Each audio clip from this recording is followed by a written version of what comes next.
السلام عليكم ورحمة الله وبركاته. بسم الله الرحمن الرحيم. الحمد لله رب العالمين والصلاة والسلام على أشرف المرسلين وعلى آله وصحبه أجمعين. أما بعد. മുത്തുനബി സല്ലല്ലാഹു അലൈഹി വസല്ലമ തങ്ങളും സ്വഹാബത്തും പരിശുദ്ധമായ മക്കയിൽ നിന്ന് മദീനത്തെത്തുകയും മദീനത്തെ പള്ളിയിൽ അവർ നിൽക്കുകയും ചെയ്യുന്ന സമയത്താണല്ലോ അബൂ സുഫിയാന്റെ നേതൃത്വത്തിലുള്ള സംഘം മക്കയിലുള്ള സാധന സാമഗ്രികളൊക്കെ ഷാമിലേക്ക് കച്ചവടത്തിന് കൊണ്ടുപോയി എന്ന വിവരം അറിയുന്നത്. ഈ വിവരം അറിഞ്ഞ സമയത്ത് ആ കച്ചവട സംഘത്തെ പിടിക്കാൻ വേണ്ടി റമളാൻ 12 ശനിയാഴ്ച ദിവസം നബിയും സ്വഹാബത്തും മദീനത്തെ പള്ളിയിൽ നിന്ന് പുറപ്പെട്ടു. നടന്നവരെ നടന്ന് അഖീഖ് എന്ന് പറയുന്ന പ്രദേശത്ത് അവരെത്തിച്ചേർന്നു. അവിടുന്ന് വീണ്ടും നടന്ന് ഹുലൈഫിലും അവിടുന്ന് വീണ്ടും സജിലും അവസാനം റഹഖാൻ എന്ന് പറയുന്ന പ്രദേശത്തും അവർ എത്തിച്ചേർന്നു. ആ റഹഖാൻ എന്ന് പറയുന്ന പ്രദേശത്ത് നബിയും സ്വഹാബത്തും ഒരു ഖൈമ കെട്ടി വിശ്രമിക്കാൻ തീരുമാനിച്ചു. കാരണം ഏറെ യാത്ര ചെയ്തിട്ടുണ്ട്, അതോടുകൂടെ തന്നെ വിശുദ്ധമായ റമദാനുമാണ്. അങ്ങനെ ഖൈമ കെട്ടി അവരവിടെ നിൽക്കുന്ന സമയത്ത് അവരുടെ കൂട്ടത്തിലുണ്ടായിരുന്ന 2 ചെറുപ്പക്കാരുണ്ടായിരുന്നു. ബസ്ബസ് അദി എന്നാണ് അവരുടെ പേര്, റളിയല്ലാഹു അൻഹുമ. അവരെ വിളിച്ചിട്ട് നബി തങ്ങൾ പറഞ്ഞു, നിങ്ങൾ രണ്ടുപേരും പുറത്തിറങ്ങിയിട്ട് അബൂ സുഫിയാന്റെ നേതൃത്വത്തിലുള്ള കച്ചവട സംഘത്തിന്റെ വല്ല വിവരങ്ങളും നിങ്ങളൊന്ന് കിട്ടുമോ എന്ന് അന്വേഷിക്കാൻ വേണ്ടി അവരെ പറഞ്ഞയച്ചു. അങ്ങനെ അവരെ പുറത്തിറങ്ങി കാണുന്നവരോടൊക്കെ അന്വേഷിച്ചു, വീടുകളിൽ കയറി അന്വേഷിച്ചു, എല്ലാ സ്ഥലങ്ങളിലും അന്വേഷിച്ചു. അവരെ പറ്റി വല്ല വിവരം, അബൂ സുഫിയാന്റെ കച്ചവട സംഘത്തെ പറ്റി വല്ല വിവരമുണ്ടോ എന്ന്. ഒരു വിവരവും കിട്ടാതെ മഹാനായ അദി തങ്ങളും ബസ്ബസ് തങ്ങളും നിരാശയോടുകൂടെ തിരിച്ചു വരുന്ന സമയത്താണ് അവരൊരു രംഗം കാണുന്നത്. മഹാകവി മോയിൻകുട്ടി വൈദ്യർ ആ ഭാഗം ഇങ്ങനെ വിശദീകരിക്കുന്നു. അടിപെട്ട് കോത്തി പൊടിത്താരോ അണൈതാലിയും മാലയറുത്താരോ പിടിപെട്ട് ചിഹ്നം കടിത്താരോ പിച്ച ചട്ടയും കീറപ്പെടുത്താരോ പിച്ച ചട്ടയും കീറപ്പെടുത്താരോ കടുകപ്പുതപ്പോടെ കെട്ടി മാറിന്തിട്ടും കരിശത്തിൽ കാശിനിൽ കൂടെ വീളുന്തിട്ടും ഇടരി പിടിന്തവൾ പിന്നും എളുന്തിട്ടും ഇരുപേരും ഒട്ടുമായങ്കി നീലന്തിട്ടും വിണ്ടാളെ കടം കൊണ്ടോളിൽ വിണ്ടാളെ കടം കൊണ്ടോളിൽ. ഇവര് രണ്ടുപേരും ഒരു രംഗം കാണുകയാണ്. അതായത് വെള്ളം കെട്ടി നിൽക്കുന്ന ചെറിയൊരു വെള്ളത്തടാകത്തിന്റെ അരികിൽ 2 സ്ത്രീകൾ തമ്മിൽ അടികൂടുന്ന രംഗം. ആ അടികൂടുന്ന ഭാഗത്തൊരു പ്രായം ചെയ്യുന്ന മജിദി എന്ന് പറയുന്ന ഒരാള് അതിന്റെ സമീപത്തുണ്ട്. ഈ രംഗം കണ്ടുകൊണ്ടാണ് ഈ 2 സ്വഹാബത്ത് അവിടെ ചെല്ലുന്നത്. ഇതൊക്കെ വളരെ വിശദമായി പറയേണ്ടതാണ്. ഇതിൽ ഒരു പെണ്ണ് മറ്റൊരു പെണ്ണിനെ അടിക്കുന്നതും രണ്ടുപേരും കൊത്തിപ്പിടിച്ചിട്ട് നിലത്ത് വീഴുകയും ചെയ്യുന്നൊരു രംഗമുണ്ട്. താലിയും മാലൈ അറുത്താരോ, അവിടെ പരസ്പരം താലിയും മാലയും പിടിച്ചു വലിച്ചു എന്നും അതല്ല താലി മാലി അറുത്താരോ, എന്റെ സ്വത്ത് മുഴുവനും എനിക്ക് തരണമെന്ന് പറഞ്ഞ് മറ്റേ പെണ്ണ് ആദ്യത്തെ പെണ്ണിനോട് അടിച്ച പെണ്ണിനോട് ശണ്ട കൂടുകയും ചെയ്യുന്ന രംഗമാണ് അവിടെയുള്ളത്. മാത്രമല്ല അവർ പല്ല് ഇറുക്കി കടിച്ച് ചട്ടയും കീറപ്പെടുത്താരോ, മറ്റേ പെണ്ണിന്റെ തട്ടം പിടിച്ചു പറിച്ചു, ഡ്രസ്സ് പിടിച്ചു പറിച്ചു. ഏതായാലും 2 പെണ്ണുങ്ങൾ തമ്മിൽ ഈ ചെറിയ വെള്ളത്തടാകത്തിന്റെ അരികിൽ വെച്ചുകൊണ്ട് അടികൂടുകയാണ്.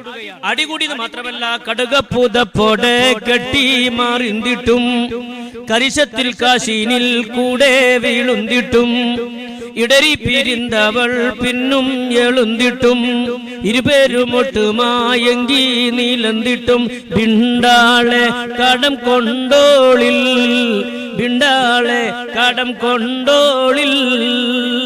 2 ആളും കെട്ടിമറിഞ്ഞ് താഴെ വീണ് അവിടുന്നും അവർ അടിയാണ്. അവസാനം എന്തിനാണ് അടികൂടുന്നത് എന്ന് ഈ വന്ന 2 സ്വഹാബികൾക്കും അറിയില്ല. ആ സ്വഹാബികൾ ആ പ്രായമുള്ള ആളോട് ചോദിച്ചു, എന്താണ് പ്രശ്നം? അയാൾ പറഞ്ഞു, എനിക്കറിയില്ല. അങ്ങനെ നിൽക്കുമ്പോഴാണ് ഒരു പെണ്ണ് മറ്റേ പെണ്ണിനോട് പറയുന്നത്, കൊണ്ടേ കടത്തിന് ശണ്ടയടി കുറി കൂട്ടിയതാരാനും കേട്ടലടി ഉണ്ടല്ലോ മാനക്കെടുമടി ഉരപ്പാരം പൊരാ വെള്ളിത്താരുമടി ഉരപ്പാരം പൊരാ വെള്ളിത്താരുമടി. എന്നിൽ നിന്ന് കടം വാങ്ങിയ പൊന്ന് അല്ലെങ്കിൽ പൈസ എനിക്ക് വേഗം തിരിച്ചു തരണം. ഇന്ന് തരാം, നാളെ തരാം, മറ്റന്നാൾ തരാം എന്നുള്ള ഡേറ്റ് മാറി പറഞ്ഞ് ദിവസങ്ങൾ കുറേയായി. എനിക്കത് കിട്ടണം, അത് കിട്ടാതെ ഞാൻ ഇവിടുന്ന് പോകൂല. അപ്പൊ ഈ വന്ന രണ്ട് സ്വഹാബികൾക്ക് മനസ്സിലായി ഇവർ പരസ്പരം കടബാധ്യതയുമായി ബന്ധപ്പെട്ട വിഷയത്തിലാണ് തർക്കം നടക്കുന്നത്, അടി നടക്കുന്നത് എന്നവർക്ക് മനസ്സിലായി. എന്നിട്ട് അങ്ങനെ സംസാരിച്ചു കൊണ്ടിരിക്കുന്നതിനിടയിൽ കൊടുക്കാനുള്ള പെണ്ണും കിട്ടാനുള്ള പെണ്ണും തമ്മിലാണുള്ള തർക്കം നടക്കുന്നത്. ആ കൂട്ടത്തിൽ ഒരു പെണ്ണ് പറയാണ്, നാളെക്കും നാള് പെരുത്തായേ, നമ്മൾ മേലക്കും മേലെ പോലീസായേ, നാളത്തെ വെള്ളിക്കുറപ്പായേ, നൂവൽ കോത്തെ സുരം എണ്ടുനേക്കായേ, ഒത്തെ സുരം എണ്ടുനേക്കാനേ. നിനക്ക് തരാനുള്ള വെള്ളി, നിന്നോട് ഞാൻ കടം വാങ്ങിയ സ്വത്ത് ഞാൻ നിനക്ക് നാളെ തിരിച്ചു തരാം. അത് തിരിച്ചു തന്നാൽ ആ കടം വിടും. നേരെ മറിച്ച് നീ എന്നെ പറഞ്ഞതും നീ എന്നെ കളിയാക്കിയതും പരിഹസിച്ചതും എന്നെ അടിച്ചതും ഇടിച്ചതും അതൊക്കെ ബാക്കിയാവും. അത് പകരം ചെയ്യാൻ കഴിയില്ല. അതുകൊണ്ട് നിന്റെ സ്വത്ത് ഞാൻ നിനക്ക് നാളെ തിരിച്ചു തരും. അപ്പൊ കിട്ടാനുള്ളവൾ ചോദിച്ചു, ഇത്രയും കാലം എനിക്ക് തരാൻ പറ്റാത്ത സ്വത്ത് നിനക്ക് എങ്ങനെ നാളെ തരാൻ കഴിയും? അപ്പോഴാണ് കൊടുക്കാനുള്ള പെണ്ണ് പറയുന്നത്, കേളു നീ മക്കീകൾ മൂപ്പന്മാർ ഷാമിന്ന് കീർത്തി തിജാറത്തും ചെയ്തുണ്ട് വാരുന്ന്, ഏളും ബദർവാതിൽ എത്തും അതിൽ വന്ന്, ഏറ്റം തൊഴമാവർക്കുണ്ടാക്കി ഞാനന്ന് ബിക്കൂമേ വെള്ളി വെക്കൂമേ, ബിക്കൂമേ വെള്ളി വെക്കൂമേ. അപ്പൊ കടം കൊടുക്കാനുള്ള പെണ്ണ് പറയാണ്, നാളെ അബൂ സുഫിയാന്റെ നേതൃത്വത്തിലുള്ള കച്ചവട സംഘം, ഷാമിൽ നിന്ന് പുറപ്പെട്ട കച്ചവട സംഘം നാളെ ഈ ബദർവാദിയിൽ എത്തിച്ചേരും. അങ്ങനെ ഇവിടെ എത്തിച്ചേർന്നാൽ അവരിവിടെ തമ്പടിക്കും. ഇവിടെ തമ്പടിക്കുമ്പോ ഞാൻ എന്റെ വീട്ടിൽ നിന്ന് ഭക്ഷണം ഉണ്ടാക്കി കൊണ്ടുവന്ന് ഞാൻ ഇവർക്ക് വിൽക്കും. അങ്ങനെ വിറ്റ് കഴിഞ്ഞാൽ വിൽക്കുമേ വെള്ളി വെക്കുമേ. അങ്ങനെ വിൽക്കുമ്പം അവരെനിക്ക് അതിന്റെ കൂലി തരും. അതുകൊണ്ട് ഞാൻ നിന്റെ കടം വീട്ടി തരും. ഇതങ്ങട്ട് പറഞ്ഞപ്പോഴേക്ക് ഈ രണ്ട് സ്വഹാബത്ത് കേട്ടുകൊണ്ടിരിക്കുകയാണ്. അവർക്ക് എന്തെന്നില്ലാത്ത സന്തോഷം, അവർക്ക് പറഞ്ഞറിയിക്കാൻ പറ്റാത്ത സന്തോഷം. കാരണം എന്ത് കാര്യത്തിനാണോ മുത്തുനബി തങ്ങൾ അവരെ പറഞ്ഞയച്ചതും എന്ത് കാര്യമാണ് അവർ അന്വേഷിച്ചുകൊണ്ട് നടക്കുന്നതും ആ കാര്യത്തിന് കൃത്യമായ വിവരമറിഞ്ഞതിനുള്ള സന്തോഷത്തിൽ ഈ രണ്ട് സ്വഹാബികളും എന്തു ചെയ്തു? വക്കം വിശേഷം തരീത്താനെ ഉടൻ തോളറുകൾ രണ്ടും റജീഅനെ ഹഖന്നബി മുമ്പണുന്താനെ കന്നി മാറൂര കേട്ടതും ബിണ്ടാനെ, കന്നി മാറൂര കേട്ടതും ബിണ്ടാനെ.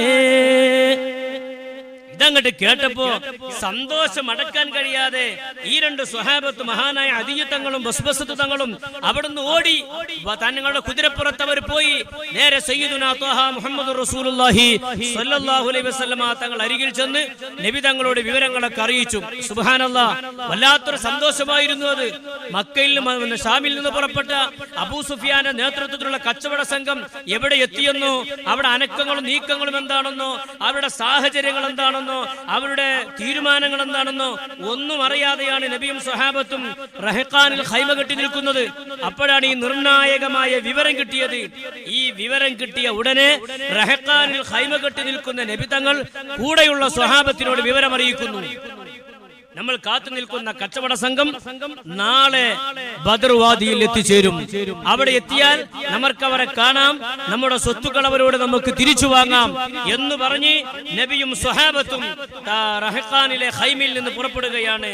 അക്കദേ ചൊക്കർ നബിയും ശ്രവിത്തിട്ട് അവിടം വീടുന്ന് മൂതിർന്ന് നടപ്പെട്ട് പക്കം ദഫ്റാന താലത്തിൽ കടന്നിട്ട് പതിഹൈമായിട്ടവർ പാർത്ത് തരിപ്പെട്ട് എന്നൂമേ റാവി ഒന്നൂമേ, എന്നൂമേ റാവി ഒന്നൂമേ. ഈ വിവരം കേട്ട നബിയും സ്വഹാബത്തും എത്രയും പെട്ടെന്ന് റഹഖാനിൽ നിന്ന് ആ ഖൈമയിൽ നിന്ന് യാത്ര പുറപ്പെട്ടു. അവിടുന്ന് നേരെ അവർ എത്തിച്ചേർന്നത് ദഫ്രാനാണ്. ദഫ്രാൻ എന്ന് പറയുന്നത് നേരത്തെ പറഞ്ഞ ബദർവാദിയുടെ സമീപത്തുള്ള സ്ഥലമാണ് ദഫ്രാൻ.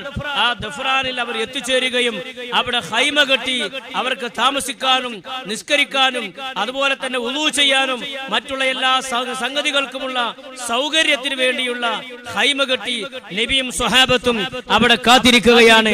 ആ രണ്ട് സഹോദരിമാർ അടികൂടുന്ന സമയത്ത് പറഞ്ഞതനുസരിച്ച് നാളെ അബൂ സുഫിയാന്റെ നേതൃത്വത്തിലുള്ള കച്ചവട സംഘം ബദറിൽ എത്തിച്ചേരും. അവരെ കാണും. അവിടെ കണ്ടിട്ട് തങ്ങളുടെ സ്വത്ത് മുഴുവനും മക്കയിൽ നിന്ന് കൊണ്ടുപോയി ഷാമിൽ അവർ കച്ചവടം ചെയ്തിട്ടുണ്ടെങ്കിൽ അതവരോട് തിരിച്ചു വാങ്ങണം എന്നുള്ള ഉദ്ദേശത്തിലാണ് നബിയും സ്വഹാബത്തും ദഫ്രാനിലെത്തി അവിടെ ഖൈമ കെട്ടിയിട്ടുള്ളത്. ഈ സമയത്ത് അബൂ സുഫിയാനും സംഘവും ഇപ്പോൾ എവിടെ എത്തിയിട്ടുണ്ടാകും, എന്തായിരിക്കും അവരുടെ അവസ്ഥ എന്ന് കൃത്യമായി പറയാൻ നബിക്കും സ്വഹാബത്തിനും കഴിയില്ല. നേരെ തിരിച്ച് അബൂ സുഫിയാനും സംഘവും മുഹമ്മദ് നബി സല്ലല്ലാഹു അലൈഹി വസല്ലം തങ്ങളും സ്വഹാബത്തും എവിടെയായിരിക്കും എന്ന വിഷയത്തിൽ അബൂ സുഫിയാനും സംഘവും ആശങ്കയിലാണ്. ഈ സമയത്ത് എന്ത് സംഭവിക്കും? ഇൻഷാ അല്ലാഹ്. അസ്സലാമു അലൈക്കും വറഹ്മത്തുള്ളാഹി വബറകാതുഹു.